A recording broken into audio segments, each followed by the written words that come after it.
Hello there, and today we'll be reacting to the Fat Electricians, the infamous Eager Beavers, and their custom B-17 bomber, the old 666. I've heard this is a really good story. This is a story of a B-17 pilot and a bombardier, two anti-heroes that become best friends and assemble their bombing crew out of a bunch of misfits that don't fit in anywhere else, and they become adamant on doing things their own way. So much so that the US government People don't realize that's how the SAS got started as well in England. won't even give them a B-17 to fly. They then proceed to build their own and become the most heavily decorated air crew in US history.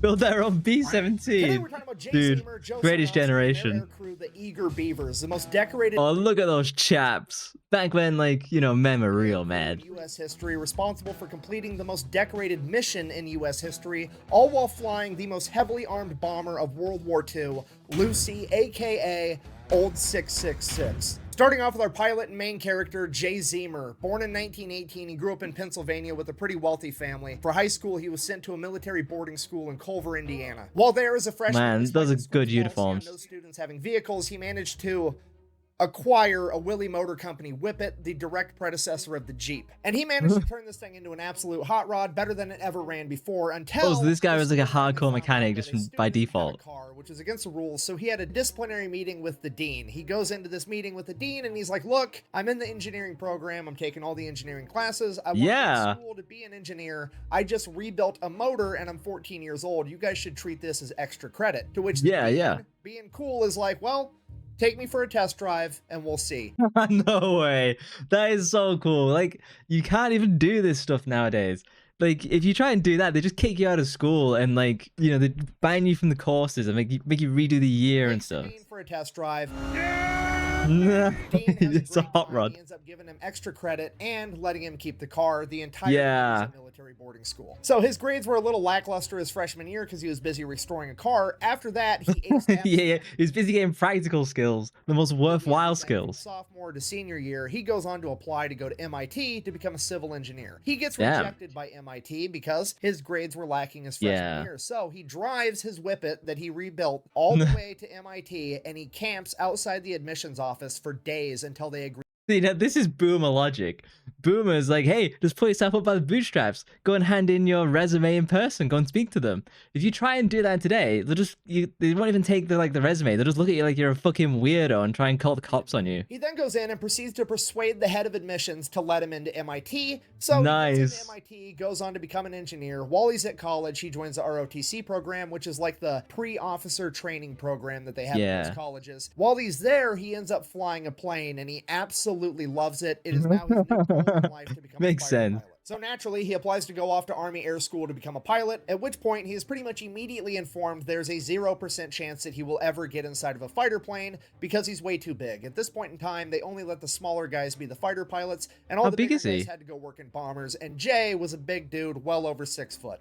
Like back in the day, I think it was like, what was the height limit? Is it 5'8" or something like that? It might have been even smaller. Like, have you ever sat inside of those? Like, I've sat inside a Spitfire. Oh my god, they're so tight in there. Exactly what he wanted, but it is the next best thing. No big deal. He goes in, does the paperwork, does the physical exam. Bad news, his eyes suck and his vision is not good enough. Oh no. So the entire that sucks. pilot gets shelved for now, at least. He goes back to college, continues going through the ROTC program to be an Army infantry officer, and while this is going on, he's constantly researching on ways to make his eyes better. And he finally is this the guy who does these eye training? Is this the story of this guy? Crazy optometrist named Dr. Bates. Yeah, it is. The Bates method. Basically, this method wanted to treat your eyes like they were muscles. Bates believed that glasses enabled your eyes to be lazy, so he would crush his patients' glasses and then force them to do a bunch of eye straining exercises in hopes of building up better vision, similar to how you would lift weights to get bigger muscles. So pumping iron for the eyes. Included staring directly into the sun. Obviously, with hindsight being 2020, this didn't work that well, and it certainly wasn't recommended, but the young Jay Zemer wanted to be a pilot so bad that he was, in fact, willing to go outside every day and attempt to beat the sun in a staring contest.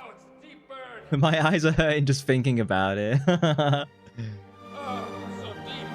Essentially trying to give himself a caveman version of LASIK. Obviously, this does not improve his eyesight. If anything, it makes it better, but it does highlight just how bad this guy wanted to be a pilot. So, World War II kicks off, standards get lowered, and he gets accepted into the bombing program. Oh, he must have just got in then. He must have just scraped on by.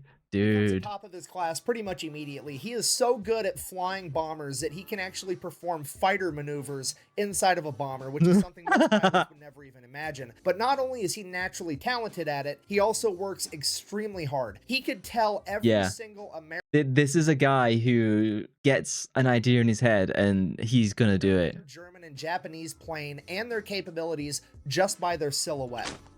Yo.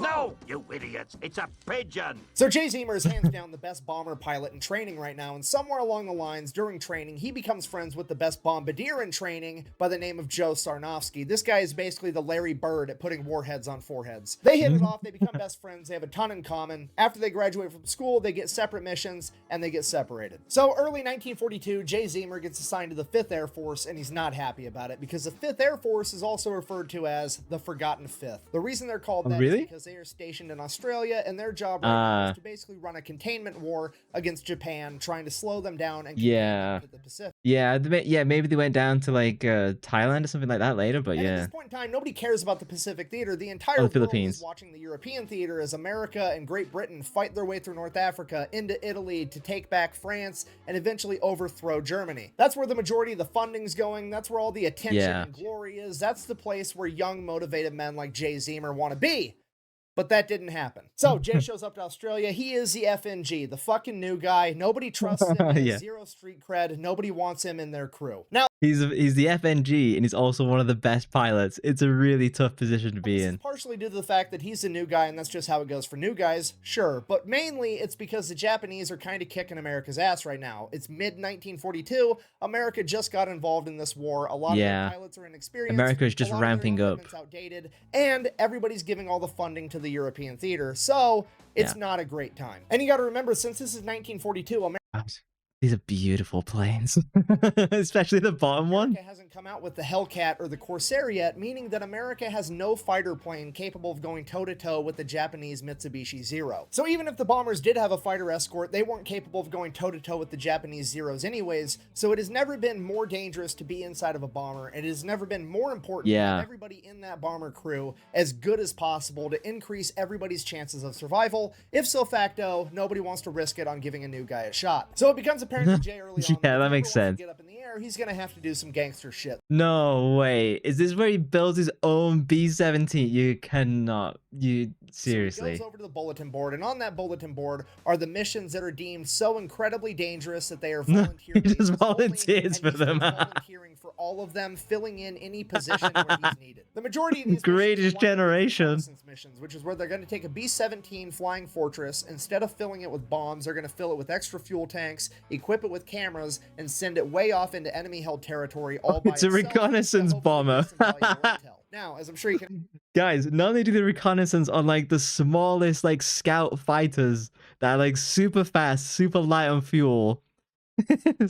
So instead they're going to pick one of the biggest, slowest planes instead. A single bomber flying alone in enemy-held territory is extremely dangerous, and nobody is about to let their pilot or co-pilot be the brand new guy fresh out of school, so Jay just has to fill in wherever there's a gap. Over time, he winds up doing everything. He's a tail gunner, a ball gunner, a waist gunner, a navigation guy, I bet he loves it though. He can do everything, and eventually he works himself up enough credit that they let him be co-pilot for a little while. And while he's working as a co-pilot, he figures out something very, very important. You have to remember, he's an engineer. He loves taking things apart, figuring out how they work, why they work. This guy's built for this. And while he's sitting in the co-pilot seat, he figures out how the Japanese Zeros are tackling the B-17s. You have to remember, this is 1942. The B-17s that they are flying are the B-17Bs. They are the first generation of mass-produced B-17s ever, and they have one fatal flaw, and the Japanese figured out how to exploit it. You see, the B-17s have a ton of machine guns all over them to defend themselves. They have a tail gunner, a ball gunner, a waist gunner on each side, and a turret on top. The problem is, none of those can shoot in front of the plane. The only thing the front of the plane... What? So they had all of that and they had nothing forward facing? Has his two 30 caliber flex guns, which you can kind of see right here, which might as well be nothing at all when it comes to shooting down an actual plane. Later generations of the B-17 would end up getting more firepower and turrets on the front to help alleviate this issue, but at this point in time, they didn't have that, so the Bro, does he modify his B-17? Japanese Zeros would approach from behind, well out of range of the machine guns, pass the B-17 altogether, and then go and do a U-turn and approach the B-17. That'd suck because you see it coming and there's nothing you can do. The B-17 had no way to defend itself. And during his time as a co-pilot, Jay Zemer caught on to this and developed a plan. Fast forward, Jay Zemer on his first mission, he finally got enough street cred, and there was finally a mission dangerous enough that they were going to let him be the pilot. Sure enough, a Japanese Zero shows up, does the exact same thing, passes outside the range of the guns, does a big U-turn, comes back to confront Jay's B-17 head on. As soon as the Zero gets within range, Jay takes his B-17, turns it up on a wingtip, and banks. Oh, does he use the ball gunner to like rotate forward? The belly of the B-17 to the Zero, forcing the Zero to go the exact opposite direction and down, putting it directly in the firing lines of both the belly gunner and the tail gunner, shooting down the Zero. And guys, the balls to show your belly to a fighter plane. One of multiple combat maneuvers that Jay has engineered inside of his head, pushing the B-17 airframe to its absolute limit. Fast forward to the end of the mission, he lands the plane, no problem. The entire crew gets out and swears that they are never getting on a plane with Jay Zemer flying it ever again. Because he probably didn't tell them what he's about to do. So, so they hear the Zero go by, because you'll hear one of those just like blast past you. And then suddenly, like, everyone's called it. And then the pilot suddenly goes, all right, guys, I'm going to show him our belly. I'm going to turn us on our side. And that becomes a new norm for a couple months. Jay went from the new guy that nobody trusted to fly to now he's so good, he's crazy, and we're scared to fly with him. That was until a bunch of new reinforcements showed up on the island, and among them was none other than his best friend, Joe Sarnofsky. So Jay and Joe start volunteering to go on a bunch of dangerous missions together. Same thing happens every time they fly on a mission. Pretty much everybody else on the plane. Those two crazy guys are just rocking it out solo. This is brilliant. Refuses to ever go on a mission with those two ever again because they're absolutely crazy. But every once in a while they find somebody just crazy enough to keep flying with them. And over the course of this is like the Dirty Dozen. Couple months, they build up an entire air crew that starts volunteering together on every dangerous mission earning brothers for life. The Eager Beavers. Making up the team, we have Bud Thule, apparently the only man smart enough to be a navigator and crazy enough to fly with these guys. And then of course we have Jay Zemer as the pilot, Joe Sarnofsky as the bombardier, and from there it just gets completely out of hand, because after that we have the radio expert, William Vaughn, aka Willie. He is one of the most experienced bomber crew members in the entire U.S. military at this point. Bro, and he signs on for these, like, he signs on for the crazy shit. This guy knew that this was the plane to be on. Countless missions, one of which his B-17 landed to refuel when his crew was ambushed by 500 Japanese soldiers. They took the machine guns out of their B-17 and proceeded to defend themselves in a firefight for 10 hours until the Australians showed back up. Oh my God. During that 10 hours, Willie had 14 confirmed kills, 4 of which were in close quarters combat, 2 with his Colt 45 1911. Bro, the Colt 1945 is one of the most beautiful pistols on the planet. With his knife. Jay Zemer said he didn't plan on getting in any knife fights at 30,000 feet, but if he did, he had Willie. Next, we have camera expert and waist gunner George Kendrick. Typically on a B-17, you're supposed to have one waist gunner on either side of the plane, but Kendrick preferred to man both sides completely. No. Guys, I want 2 machine guns and I don't want anyone else getting in my way down there. When Jay Zemer asked him if he wanted to find another waist gunner for the other side, Kendrick said, and I quote, "These are my guns and I'm going to shoot all of them. I don't need to be bumping asses with another guy while I do it." Which is the most American shit. Fucking incredible. Next, we have Johnny Abel, a 19-year-old farm kid that's so mechanically gifted that he is deemed more valuable as a mechanic on the ground than he is a member of a bombing crew. Despite that, he wants to be a pilot. So, Jay is teaching him how to become a pilot, but in the meantime, he's the topside turret gunner. Next, we have the tail gunner, and he is the biggest, fastest, strongest man in the entire 5th This guy just looked jacked. Air Force, Herbert Pugh, aka Pudge. There was a couple other stragglers that came and went on a couple missions here, a couple missions there, but this was it. This was a core group of men. This was the A-team. And went on the most dangerous bombing runs and reconnaissance missions that the war had to offer. Because of this, they very quickly built up an incredible reputation and became too valuable to lose. At which point, leadership doesn't let them go out on the dangerous missions anymore, and they send them out on a regular bombing run with like 10 other B-17s, and if that wasn't bad enough, they're going to make Jay and his men be the first bomber in line, which if you don't know, Oh, they're making them like the point. Oh, that is sucks. the safest bomber in the entire run. Yeah. Because as soon as their bombs hit the ground, that's what alerts They're the out. enemy that they're even there. So when Yeah. they go through, there's no enemies manning the anti-aircraft guns. So they're done and gone by the time there's any enemies returning fire. It's that Yeah, you can't put misfits in a normal like formation. second, third, fourth, fifth, sixth, seventh, eighth plane that faces the real danger, and that's just not okay with Jay and his men. So they go out on the mission just like they're ordered to, and they are the first ones to drop their bombs just like they're ordered to. They make a Do they drop back to like draw fire? get away. They get out to open ocean, at which point Jay tells his men, get ready for a fight, because he does a U-turn, goes back in, flies over the enemy compound at 1,000 feet, while his men from the ball turret, They start lasing the fucking airfield. the waist guns, and the tail guns open fire on the enemy's anti-aircraft positions on the ground, literally becoming a ground attack plane like they're an antique C-130. You'd have heard this motherfucker coming from a mile away as well. You'd have seen it. It'd be fucking huge. And they're just lacing fire, Were bro. able to knock out all of the enemy spotlights and most of their anti-aircraft positions, and every single B-17 on that mission made it back home. Hell yeah. Jay, the Eager Beavers, and all the other B-17s on this mission make it back to base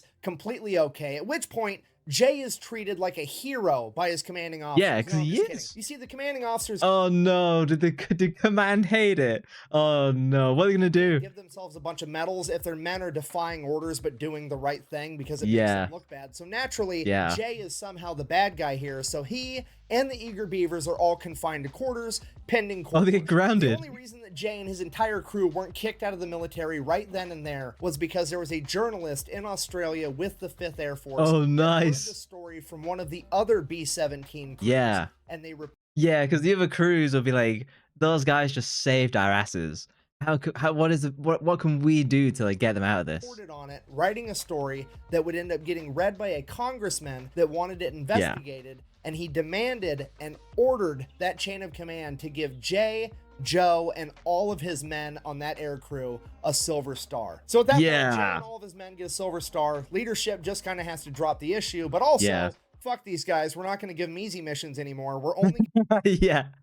We tried to make it comfy for you guys. We just wanted you to just like sit it out. But if you're gonna do going to this, give them the hardest missions we have, and if they die, they die. We don't really care anymore because they make us look bad. Which is exactly what Jay and his men wanted all along, so it all works out. All right, fast forward, next big dangerous mission, officially known as Flight of the Geishas. Naval codebreakers have deciphered enough messages to figure out that in the city of Raboul, there's a hotel, and the penthouse of that hotel is being used as an exclusive officers club where they are being entertained by a bunch of geishas and getting hammered. And among those officers is rumored to be none other than Admiral Yamamoto, the leader of the entire Japanese Navy. Their mission is to fly in with a single B-17 under the cover of night, bomb that hotel, take out all the high-ranking officers, and make a clean getaway. So Jay and the crew get pulled in, they get briefed on the mission, no big deal, everybody's gonna go off to bed, they got a big day tomorrow. Everybody except for Joe Sarnofsky. He stays up all night long studying the map of the city of Raboul. Really? Nobody knows why. They just think he's overcautious. Is he gonna do like get it all? Is he gonna see this in like 3D like he's Tony Stark? To bed, Joe stays up. Fast forward the next day, they take off on their mission. Jay flies them all the way there, gets them real close to the hotel, at which point Jay can actually send the controls of the plane over to Joe Sarnofsky in the bomb bay, so Joe can control the plane and really line up the shot that he wants with this bomb. Oh, okay. So Jay sends the controls over to Joe. Joe opens the bomb doors and veers way off course, miles and miles off. Oh, really? Like 10 miles off course. Joe steers this plane, essentially blind, driving the plane. Yeah, he's driving from the bomb bay. Just purely like aerial view. This is crazy. What he can see outside of the bomb bay. And then, before anybody even knows what's happening, Joe just says bombs away, drops the bombs on a seemingly random location, and sends the controls back over to Jay. Everyone is completely confused. Nobody knows what's going on. The bombs make impact, and there is a humongous explosion, way bigger than this 500 like an arms factory, like a bombs factory or something. bomb could have ever done on its own. Joe had just hit a major ammunition depot for the entire Japanese Navy, and his single bomb set off a chain reaction, blowing up the entire facility. Come to find out, Joe Sarnofsky didn't feel right about killing innocent geisha girls. And he decided that he was going to find a target that was just as, if not more valuable than the officers club. That is very and blow honorable. that up instead. So they make it back to base, tell leadership everything that happened, and leadership is absolutely furious that they decided to do their own thing instead. They interrogate the entire crew, but nobody is ratting on Joe Sarnofsky. Yeah. These are brothers. They're not doing that shit. I did not say that, man. Why you always... I did. What you say? I told him I was banging your wife. So as a punishment, they're ordered to do the mission again, and this time do it right. But that is essentially a death sentence, because now because now they know that plane's gonna go that deep. They know they're gonna do these types of missions. The Americans are bombing the city, and they're going to be on high alert. So they're just going to do it anyways. And I think leadership was actually trying to get them killed.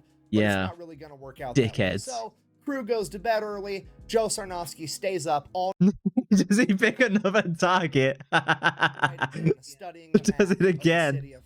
And yet again, the same exact thing happens. Jay gets them all the way there completely undetected, sends the controls of the plane over to Joe. Joe opens the bomb bay, veers way off course, miles and miles. Does it a second time? Off course, bombs a seemingly random location. Seemingly random location. God, we're gonna love this dude. And there is an even bigger explosion than the day before. It is an enormous explosion. Jay had just taken out a major fuel depot again for the entire Japanese Navy. They make their way back to base, at which point they are effectively grounded. And they'll try and take the plane away. They'll try and do everything to stop these guys now. Leadership will never give them a B-17 to fly again because they refuse to follow orders. And they are given absolutely no credit for single-handedly bombing major fuel and ammunition depots in the city of Rabaul. All right, so leadership's being a bunch of dicks. They're not going to let Jay and the Eager Beavers fly any more of the good B-17s, which sucks. None of the good B-17s. Because at that point, there's really nothing that they can do unless they plan on building their own airplane. Which is exactly what they do. So Jay and the Beavers go to the boneyard, and the boneyard is not just where planes go to die. They go there to be cannibalized for any parts they may have left to keep all the other planes still running. And what they come across is what used to be a B-17. It has been stripped of every usable part and is covered in bullet holes, and there is no way that this thing is gonna fly. The under normal circumstances, until these geniuses rock up. Identifying characteristics of this plane at all was the faded word Lucy up on the front and the tail number 2666, which would later bring about its nickname, Old 666. So now they have a plane, they just need to fix it, a seemingly impossible task, but they have Jay Zemer, the engineer, and Johnny Abel, the 19-year-old mechanical prodigy, that set forward restoring this plane, while everybody else on the crew goes out and steals all the parts they need to do it. I mean, classic army special. Location. Some of the equipment that the Eager Beavers managed to scrounge up all the bits included 4 new Cyclone engines, radio equipment, camera equipment, and 19 50 caliber machine guns. 19? A problem because right around the time that the Beavers start finding all of this amazing equipment, a bunch of other air crews seemingly have lost a bunch of their amazing They've gone ripping it out the other planes.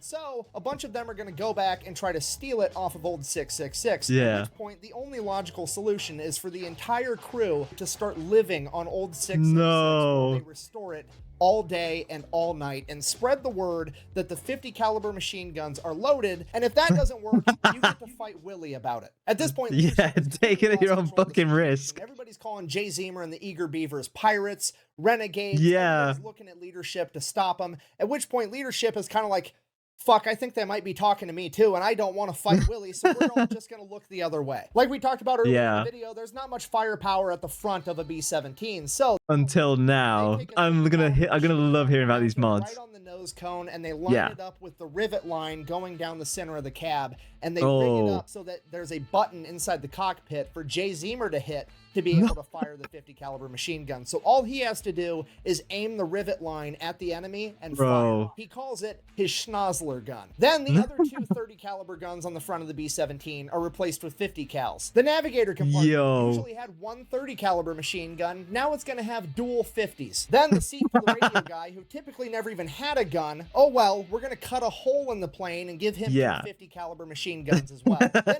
You get a 50. You get a 50. Everybody gets a 50. Double it! Now we're getting dual Yeah. 50s on each side, and because that's not enough, we're also going to cut another hole in the bottom of the plane and give him dual 50s there as well. That way, when Jay banks up in front of the zero, not only can the ball turret gunner hit the zero, Kendrick is also going to be able to hit the zero as well. They're just gonna be Then, absolutely spitting bullets gun out. malfunction, they have 3 extra 50 caliber machine guns strapped down on the inside of the plane. Old 666 now has more than double the firepower of any other B-17 in the Pacific Theater. They now and need like on rocket Shed over launchers. 2,000 pounds, it is also the fastest. But all that firepower isn't going to be worth Oh. a whole lot if they don't know how to use it. So Jay and Johnny continue working on the plane while everybody else is sent out to go train and become experts on the M2 caliber Nice. machine gun. The Beavers get to the point where every single member of the crew can assemble and disassemble the M2 Browning in under a minute while blindfolded. Joe and Nice. Jay also make it a rule that every gunner inside of their aircraft has to link their own ammunition belts,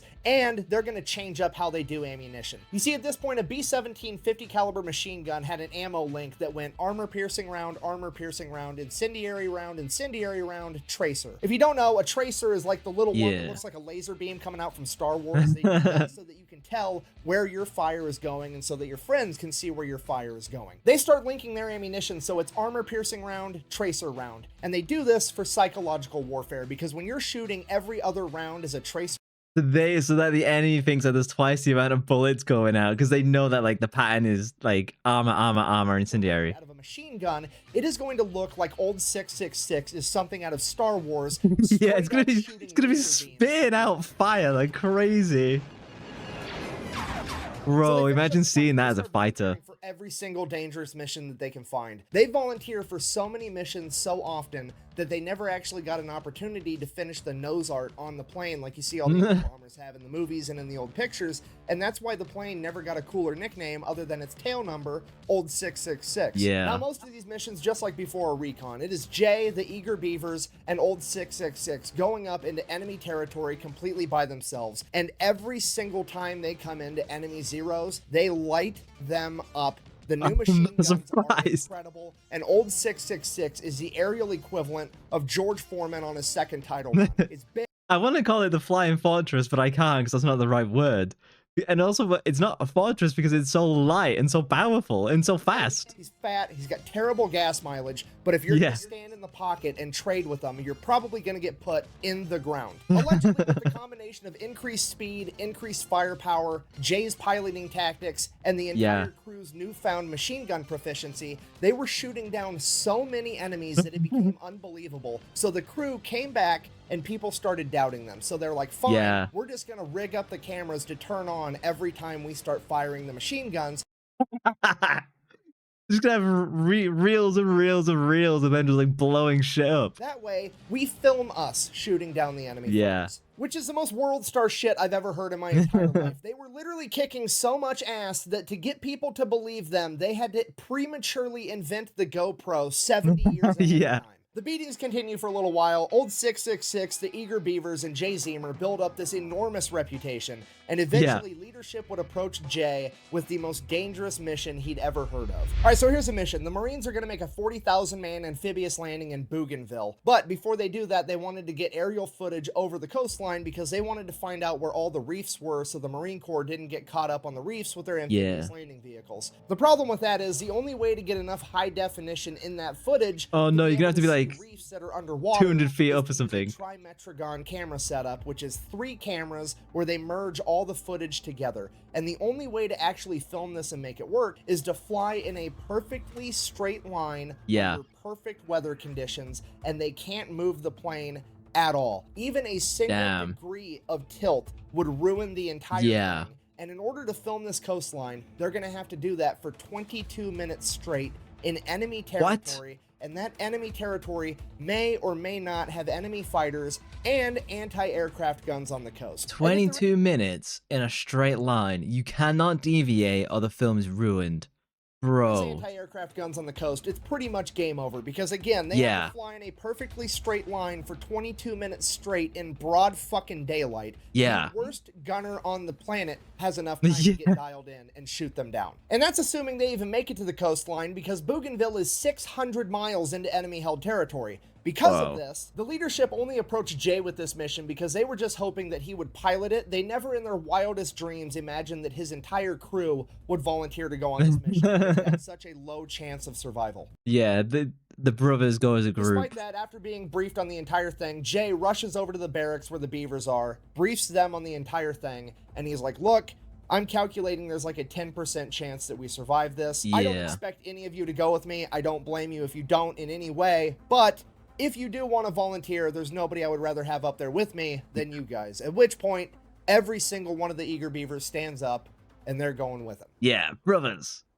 Whose car are we gonna take? Later on, when retelling this story, one of the beavers is quoted as saying, "We thought so much of Captain Zemer and his abilities that we didn't give a damn where we went, just so long as he wanted to go there. Anything okay by him was okay by us." Jay then runs back over to the colonel that had just briefed him. As he is pinning the volunteer slip onto the board to collect volunteers for this mission, Jay grabs a paper, crumples it up, says that him and the eager beavers are going to take the mission on one condition. He does it how he wants to do it, and they have no further input. He will get the mission done. At which point the colonel agrees, and it's settled.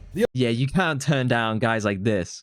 This is the best of the best. Now is to get prepared for the mission and wait for Army meteorologists to tell them that they're going to have a day clear enough to actually pull this off. It's monsoon season, a couple of weeks go by, and then finally they get word from the Army weather guys, hey, tomorrow's the day the weather's waiting gonna break, for like weeks knowing you're going to do this. So they all get prepped and they take off first thing in the morning when it's still dark out for this dangerous mission. So they take off, they're making their way over to Bougainville, they get like halfway there, it's still dark out, everything's going great, and leadership radios over to Jay and they're like, hey, by the way, extra credit, it would be pretty cool if you could pop up to the top of the island and film Buka Passage as well. We don't need trimetragon footage, just normal footage would work. You can do it while it's still kind of dusk out. If you could get that done too, that'd be great. At which point Jay is like, no, I don't need extra credit during this mission. That wasn't what we agreed to. I'm not doing that. Then they're like, well, too bad, it's an order. To which he just like hangs up on the guy. He doesn't really care. Yeah. What he wants anyways, because that's been his MO the entire time. Okay, fast forward. They get all the way to Bougainville. It's still too dark out for them to start filming with this trimetragon footage. So Jay asks the crew, and he's like, look, I can do a U-turn. We can fly 15 minutes out over the open ocean, do another U-turn, come back. That'll be half an hour. That should be bright enough by then. Or we could fly like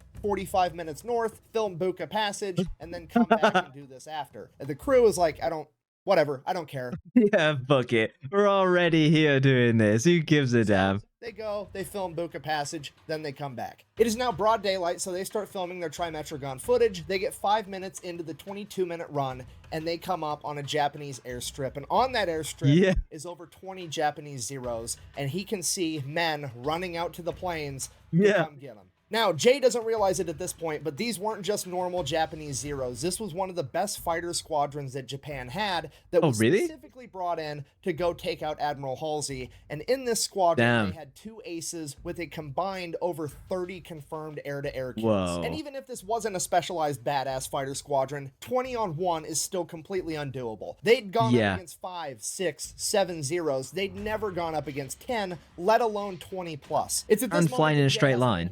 Because he knows that by the time all the Japanese Zeros get up in the sky, get in their formation, and actually attack him.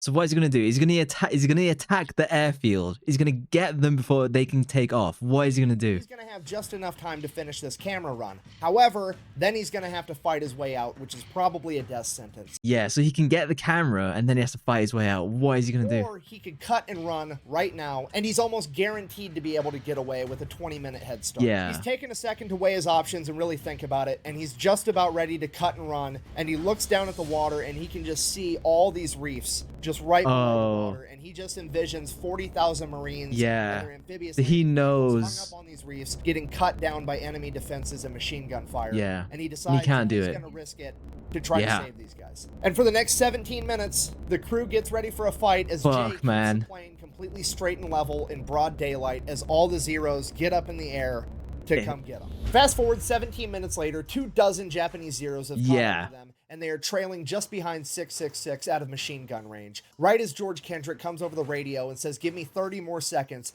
3 Zeros pass along the outside, do their U-turn to begin their attack run against 6. Oh, yeah, but now they've got the front-facing turret, but it's only aligned to the rivets. You can't change the position, so you can't even aim it because he has to remain flying straight. Then George Kendrick radios again that he has the film done. At this point, it's too late for Jay to do his normal evasive maneuver where he plays chicken with one of the Zeros. So he just lines up the nose of the plane and his schnozzler gun with the lead Zero shooting it down. Joe Sarnofsky down below inside the nose cone manning those guns manages to shoot down one of the other Zeros. And the third and final Zero was able to riddle the cockpit with 20mm cannon fire. This fatally wounds both Jay Zemer and Joe Sarnofsky, takes out all the navigation equipment for the plane, as well as the entire oxygen system. Jay Zemer is now slowly bleeding out inside of this cockpit with no way of knowing where he has this plane headed other than instinct and a compass that he's holding in his hand, and he has about 30 seconds of oxygen left before the entire crew passes out from hypoxia. And the remaining Japanese Zeros all now know that this is not a normal B-17. Their typical tactics aren't going to work, and they just begin swarming every direction, firing from all angles. Jay immediately puts the plane into a nosedive, desperately trying to get below 10,000 feet so him try and get oxygen into the... Jeez.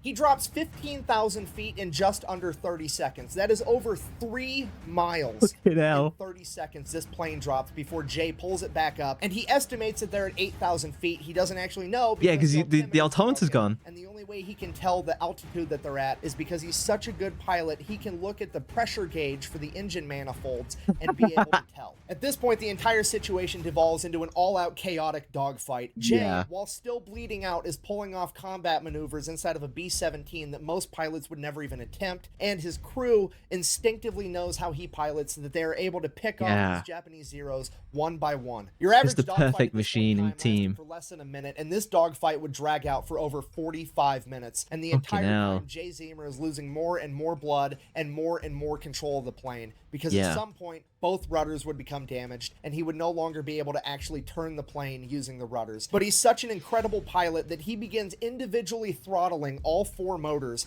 throttling one side up and the other side down, turning the plane that way. Throughout the course of this firefight, the Eager Beavers shoot down and completely destroy 5 Japanese Zeros, critically damage and send back a bunch of other ones. And by the end of this firefight, man, those Japanese fighters must be like, what the fuck is this? What is going on? Why can't we take him down? There's 5 or 6 left, fully functional and coming to get him, and they are almost out of ammunition. And right as it looks like this is going to be the end, the Zeros peel off and do a U-turn as they have to go back because they've ran out of fuel. At this point, Jay Zemer passes out and the co-pilot is finally allowed to take over the aircraft, something that Jay Zemer refused to let him do in the heat of the fight. For the entire flight back, Jay is coming in and out of consciousness, and the last thing he remembers is them landing and the ground crew rushing in as he hears the medics say, "Get the pilot last, he's already dead." He would wake up in the hospital days later to find out that he had lost over half the blood in his entire body, but the intel but he still managed to pilot the plane. They had gathered was going to be used to launch Operation Cartwheel, a highly successful Allied offensive